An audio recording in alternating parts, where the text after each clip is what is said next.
जिंदगी जो है ना वो एक एग्जाम की तरह है, और इस एग्जाम में ना ज़्यादातर लोग फेल हो जा रहे हैं। क्यों फेल हो रहे हैं? क्योंकि वो एक दूसरे का नकल कर रहे हैं और उनको पता ही नहीं है कि सबका क्वेश्चन पेपर अलग है, इसीलिए फेल हो रहे हैं। तो जिंदगी में सबकी समस्याएं अलग होती हैं। आप दूसरे की समस्या से केवल साहस ले सकते हैं, उसका तरीका नहीं अपना सकते। हिम्मत बनाए रखिए कि नहीं, हमें भी इस सफलता को पाना है। और ये जिंदगी जो है ना एक अजीब सी रेस है यार, समझ में नहीं आता है। अगर तेज भागिएगा तो आपके अपने पीछे छूट जाएंगे, और धीमे दौड़िएगा तो आपके अपने ही आपको पीछे छोड़ के चले जाएंगे। इसलिए जिंदगी की रफ्तार इतनी बनाए रखो यार कि भले दुश्मन आगे निकल जाए लेकिन एक दोस्त पीछे नहीं छूटना चाहिए। अपने ज़िंदगी में हौसला बना के रखिए।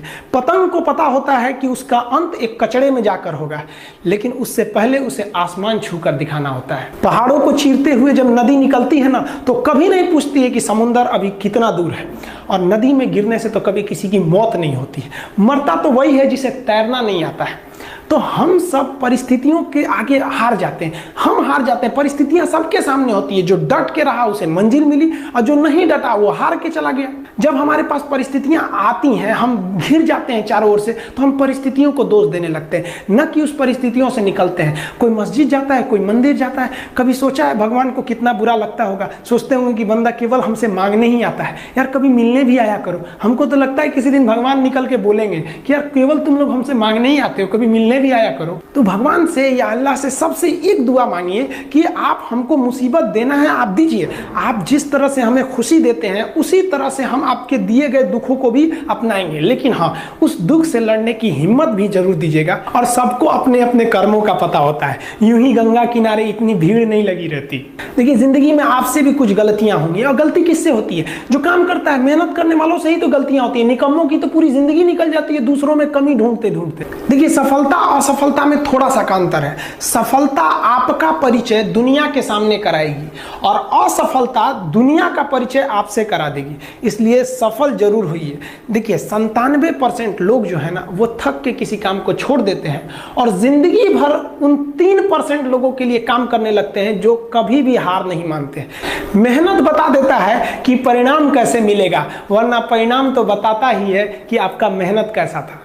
कुछ लोगों को लगता है कि उनके पिताजी बहुत पहुंच वाले हैं, दादाजी बहुत पहुंच वाले हैं, तो उनकी बदौलत हमें कोई काम मिल जाएगा, कोई जॉब मिल जाएगा। तो कोई ये बहुत बड़ी बात नहीं है।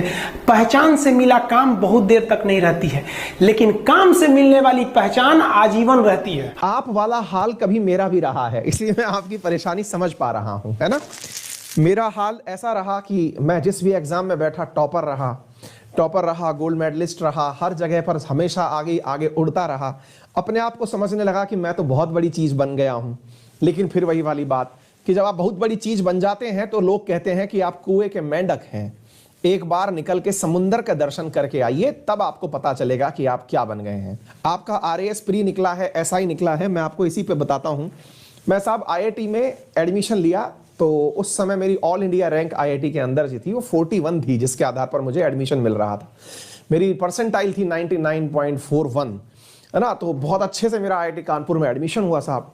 अब एडमिशन हुआ तो मैं अपने आप में उड़ता हुआ गया कि भाई मैं ऑल इंडिया रैंक 41 हूं, तो भाई AIR 41 की थोड़ी इज्जत विज्जत होनी चाहिए। पहुंच गए हम साहब, गेट के एग्जाम के थ्रू हम पहुंचे थे IIT कानपुर में। वहां पहुंचे तो जिससे हमारी मुलाकात हुई वो विद्यार्थी रैंक 1 था। हम एकदम सदमे में, हमने कहा कि यार तुम ही एक प्राणी हो जो रैंक 1 मिले हो हमें। फिर अचानक हमें पता चलता है कि वह गिनती से सारे टॉपर्स हैं। कोई बता रहा है कि साहब हम JEE के रैंक 1 हैं, कोई बता रहा है कि साहब हम फलाने साल के रैंक 1 हैं, कोई बता रहा है कि हमने इस एग्जाम में ये स्कॉलरशिप प्राप्त कर ली है, कोई बता रहा है कि हमारा MIT में एडमिशन हो गया है। हम एकदम घबरा गए, हमने कहा यार ये क्या चल रहा है।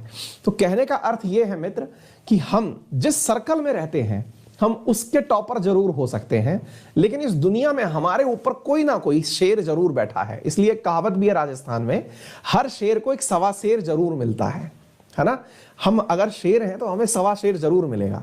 हमको अगर लगता है कि हमने कुछ उखाड़ लिया है तो हमारे ऊपर भी कोई भाई बैठा हुआ है।